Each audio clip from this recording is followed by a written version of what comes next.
Tuanku Imam Bonjol, lahir di Bonjol, Pasaman, Sumatera Barat, Indonesia, 1772.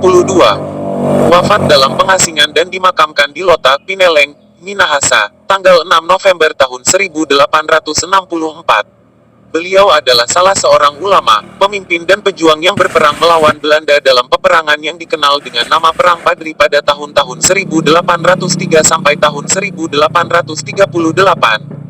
Tuanku Imam Bonjol diangkat sebagai pahlawan nasional Indonesia berdasarkan SK Presiden RI nomor 087, TK, tahun 1973, tanggal 6 November tahun 1973. Nama asli dari Tuanku Imam Bonjol adalah Muhammad Syahab, yang lahir di Bonjol pada tanggal 1 Januari tahun 1772. Dia merupakan putra dari pasangan Bayanuddin Syahab, ayah, dan Hamatun, ibu.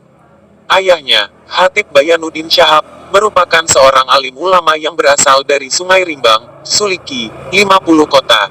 3. Sebagai ulama dan pemimpin masyarakat setempat, Muhammad Syahab memperoleh beberapa gelar, yaitu Peto Syarif, Malin Basa, dan Tuanku Imam. 4. Tuanku Nan Renceh dari Kamang, Agam sebagai salah seorang pemimpin dari Harimau Nan Salapan adalah yang menunjuknya sebagai imam, pemimpin, bagi kaum Padri di Bonjol. Ia akhirnya lebih dikenal dengan sebutan Tuanku Imam Bonjol. Salah satu naskah aslinya ada di Dinas Kearsipan dan Perpustakaan Provinsi Sumatera Barat Jalan Diponegoro nomor 4 Padang, Sumatera Barat. Naskah tersebut dapat dibaca dan dipelajari di Dinas Kearsipan dan Perpustakaan Provinsi Sumatera Barat. Tak dapat dipungkiri, Perang Padri meninggalkan kenangan heroik sekaligus traumatis dalam memori bangsa. Selama sekitar 18 tahun pertama perang itu, tahun 1803 sampai tahun 1821, praktis yang berperang adalah sesama orang Minang dan Mandailing atau Batak umumnya.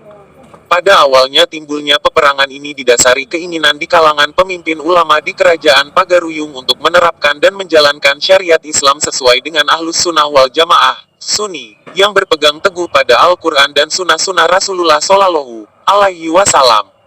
Kemudian pemimpin ulama yang tergabung dalam Harimau Nan Salapan meminta Tuanku Lintau untuk mengajak yang di Pertuan Pagaruyung beserta kaum adat untuk meninggalkan beberapa kebiasaan yang tidak sesuai dengan Islam, bid'ah. Dalam beberapa perundingan tidak ada kata sepakat antara kaum Padri, penamaan bagi kaum ulama, dengan kaum adat. Seiring itu di beberapa nagari dalam Kerajaan Pagaruyung bergejolak, dan sampai akhirnya kaum Padri di bawah pimpinan Tuanku Pasaman menyerang Pagaruyung pada tahun 1815, dan pecah pertempuran di Koto Tangah dekat Batu Sangkar. Sultan Arifin Muningsyah terpaksa melarikan diri dari ibu kota kerajaan ke Lubuk Jambi. Pada tanggal 21 Februari tahun 1821, kaum adat secara resmi bekerja sama dengan pemerintah Hindia Belanda berperang melawan kaum Padri dalam perjanjian yang ditandatangani di Padang. Sebagai kompensasi Belanda mendapat hak akses dan penguasaan atas wilayah Darek pedalaman Minangkabau. 5. Perjanjian itu dihadiri juga oleh sisa keluarga dinasti Kerajaan Pagaruyung di bawah pimpinan Sultan Tangkal Alam Bagagar yang sudah berada di Padang waktu itu.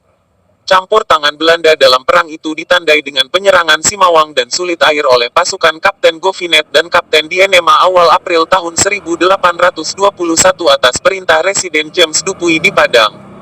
Dalam hal ini, kompeni melibatkan diri dalam perang karena diundang oleh kaum adat. Perlawanan yang dilakukan oleh pasukan Padri cukup tangguh sehingga sangat menyulitkan Belanda untuk menundukkannya. Oleh sebab itu, Belanda melalui Gubernur Jenderal Johannes van den Bos mengajak pemimpin kaum Padri yang kala itu telah dipimpin oleh Tuanku Imam Bonjol untuk berdamai dengan maklumat perjanjian Masang pada tahun 1824. Hal ini dimaklumi karena pada saat bersamaan Batavia juga kehabisan dana dalam menghadapi peperangan lain di Eropa dan Jawa seperti Perang Diponegoro. Tetapi kemudian perjanjian ini dilanggar sendiri oleh Belanda dengan menyerang Nagari Pandai Sike. Namun, sejak awal 1833 perang berubah menjadi perang antara kaum adat dan kaum Padri melawan Belanda. Kedua pihak bahu-membahu melawan Belanda. Pihak-pihak yang semula bertentangan akhirnya bersatu melawan Belanda. Di ujung penyesalan muncul kesadaran, mengundang Belanda dalam konflik justru menyengsarakan masyarakat Minangkabau itu sendiri.